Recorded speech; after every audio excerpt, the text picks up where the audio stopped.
The night of October 13, 2019, started like any other Sunday night in central Ohio. The air had teeth 34 degrees, and a low, wet fog crawled out of the fields and swallowed everything past the first row of corn. Brandon Miller kissed his best friend Mike goodbye on the porch, promised to text when he got home, and climbed into his beat-up 2012 Honda Civic. The plan was simple: 45 minutes on I-70, back to Columbus, shower, bed, work at 9. But the orange signs and the flashing barricades had other ideas. The interstate was closed for the night, so the GPS spat him out onto Old State Route 40, the two-lane black ribbon that cut straight through nowhere. Brandon didn't mind at first. He actually liked the quiet. No semis, no cops, just the low hum of tires on cracked asphalt and the faint smell of wet earth drifting in through the vents. He cracked the window an inch, let the cold bite his cheek, and turned the radio to static because every station had dissolved into hiss miles ago. In the back seat lay the usual road trip debris: an open family-sized bag of nacho cheese Doritos, a warm can of Monster, and his black hoodie bunched up like a pillow. Doors locked. Heat on high. Seatbelt clicked. He was good. Mile marker 42 came and went. Then 43. The fog thickened until the headlights barely pushed 10 feet ahead, carving a glowing tunnel that closed behind him the instant he passed. Corn stalks pressed against both sides of the road, their dry leaves whispering against the doors like fingernails. Every now and then, an abandoned barn materialized out of the gray, leaning and rotten, windows black, and then it was gone, swallowed again. That was when he saw the lights. Two perfect white circles floating in the rearview mirror, far back at first, almost lost in the fog. Brandon figured it was a pickup or maybe a jacked-up Jeep. The dots grew faster than they should have. 10 seconds later, they were glued to his bumper, high beams blazing so bright the entire inside of the car lit up like noon. The light poured over the seats, turned the Doritos bag fluorescent orange, made every speck of dust in the air glow like ash. He squinted, flipped the mirror to night mode, but the glare still burned. He flashed his own high beams once. Quick double tap, the universal back off, asshole. The car behind didn't back off. It crept closer until he couldn't even see a hood, just pure white fire in the mirror. Brandon's pulse chicked. He rolled the window down, stuck his arm out into the freezing fog, waved it forward. Go around, man, go around. Nothing, just blinding light and the faint smell of hot metal. Anger replaced fear. He was tired, his eyes hurt, and this jerk was playing games on a night when visibility was already zero. Brandon slammed his high beams on and held the lever. 5 full seconds of pure retaliation, long enough to make the message crystal clear. Then he let go. The world went black. Not dim, not faded, black.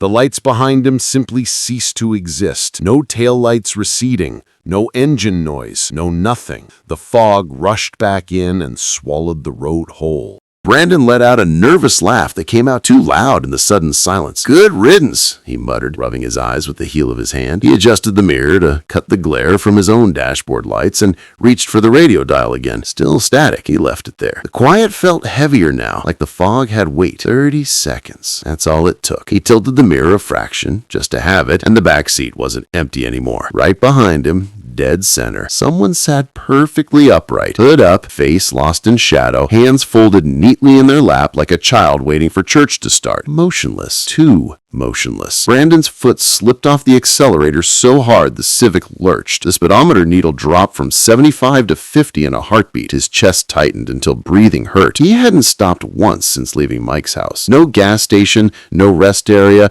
no pulling over to take a leak. That seat had been empty for 4 straight hours. He knew it the way he knew his own name. He forced his eyes forward, knuckles bone wide on the wheel. Told himself the hoodie had fallen weird, that the Doritos bag had shifted, that his brain was playing tricks after the blinding light. He reached back with his right hand, eyes locked in the tunnel of fog ahead, fingers sweeping the passenger seat. The bag crinkled, the Monster can rolled cold against his wrist. The hoodie was still there, soft and flat and empty. Whatever sat behind him was wearing its own clothes. The speedometer fell to 40. He stomped the gas. 70, 80, 90, 95. The engine screamed. The fog pressed against the windows like it wanted inside. The figure never swayed, never slid, never even leaned into the curves. It just sat there, perfectly balanced as if the car were standing still.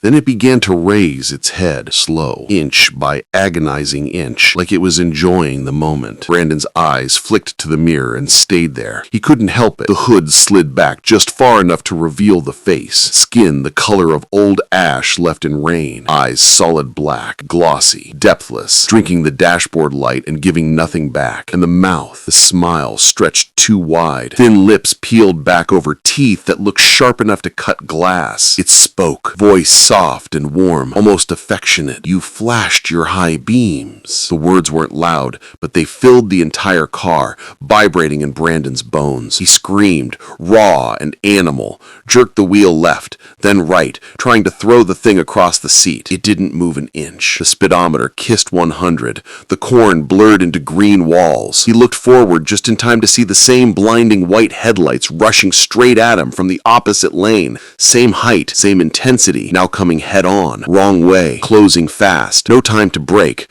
no time to think. He cranked the wheel hard right. Tires howled like banshees. The Civic fishtailed, left the pavement, smashed through a rotting wooden fence. Corn exploded against the windshield in green fireworks. The car bounced violently, airborne for a heartbeat, then slammed back down. Stocks whipped the roof, the doors, the windows. He kept his foot buried until the field gave way to soft earth and the car finally rolled to a stop. Engine roaring, headlights staring into nothing. Silence crashed in. Just the tick-tick of cooling metal and his own ragged breathing fogging the windshield. Crickets outside, faint and far away. The fog pressed against every inch of glass like a living thing trying to get in. Brandon sat frozen, tears streaming, hands still locked on the wheel so tight his fingers had gone numb. He couldn't move, couldn't think, could only stare straight ahead and pray whatever was behind him had been thrown clear. After an eternity that lasted maybe 30 seconds, he forced himself to look in the rearview mirror. The seat was empty. Doritos bags still there.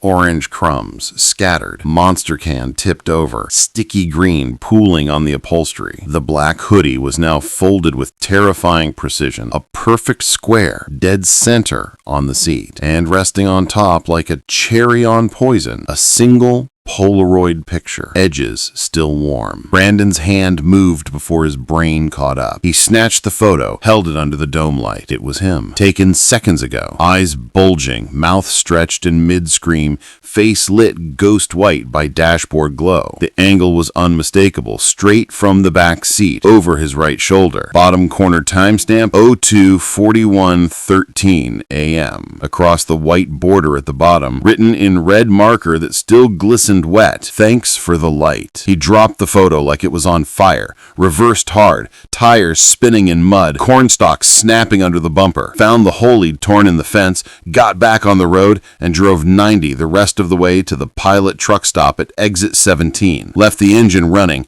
stumbled inside, shaking so bad he could barely stand. The cashier, an older guy named Dale with a gray beard and kind eyes, poured him coffee without a word. Brandon shoved the Polaroid across the counter. Dale looked at it, crossed himself, and called the sheriff. 2 deputies showed up 20 minutes later, took the report, photographed everything, asked the same questions over and over. Deputy Ramirez finally pulled Brandon aside in the parking lot and spoke low. "You're the 4th person in 6 years to bring us one of these from that stretch of 40. Same handwriting, same red marker. We never find the other car. We never find anything." Brandon sold the Civic the next week. Bought a new SUV with no tint, no folding rear seats, no dark corners. He only takes the interstate now, even if it adds 2 hours to every trip. He keeps the Polaroid in a lockbox under his bed. Some nights he takes it out and stares at it for hours, trying to convince himself the timestamp is wrong, that the angle is impossible, that the red writing has faded. It hasn't. And every few months, when the moon is thin and the roads are empty, when he's driving alone late at night, his high beams flicker on by themselves. Just half a second, barely long enough to notice, but in that flash of light, he sees it in the mirror. Same ash pale skin, same glossy black eyes, same needle-toothed smile, waiting patiently, because once you give them light, they know exactly where you live. They know the way home, and they never forget. If you ever find yourself on a back road at night, fog thick enough to choke on, some stranger riding your tail with their high beams on, just slow down, pull over, let them pass. Turn your lights off completely if you have to. Whatever you do, don't Flashback, because the second you do, you're not warning them, you're inviting them in, and some guests never leave. This is Whisper Dark. If tonight's story made you check your backseat twice,